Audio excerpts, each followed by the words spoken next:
A legislative act contrary to the Constitution is not law.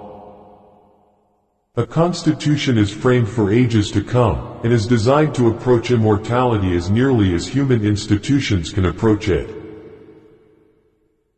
A corporation is an artificial being, invisible, intangible, and existing only in contemplation of law.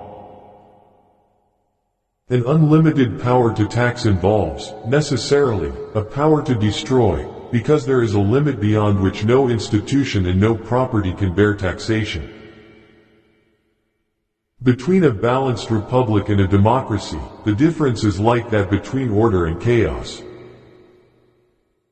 Have no power, by taxation or otherwise, to retard, impede, burden or in any manner control the operations of the constitutional laws enacted by Congress. I fear we may live to see another revolution. It is emphatically the province and duty of the judicial department to say what the law is. No one imagines that a law professing to tax will be permitted to destroy. One cannot be strong all the time.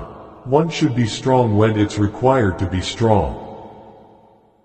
Seldom has a battle, in which greater numbers were not engaged, been so important in its consequences as that of cowpens.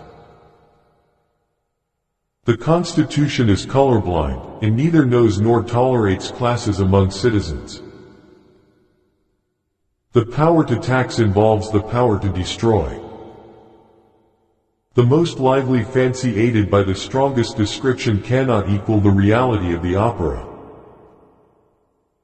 The subject is the execution of those great powers on which the welfare of a nation essentially depends. The law does not expect a man to be prepared to defend every act of his life which may be suddenly and without notice alleged against him. The people made the Constitution, and the people can unmake it. It is the creature of their will, and lives only by their will. The peculiar circumstances of the moment may render a measure more or less wise, but cannot render it more or less constitutional. The federal government is acknowledged by all to be one of enumerated powers. The principle, that it can exercise only the powers granted to it, is now universally admitted. The acme of judicial distinction means the ability to look a lawyer straight in the eyes for 2 hours and not hear a damned word he says. This government is acknowledged by all to be one of enumerated powers. To obtain a just compromise, concession must not only mutual, it must be equal also. There can be no hope that either will yield more than it gets in return. To listen well is as powerful a means of communication and influence as to talk well.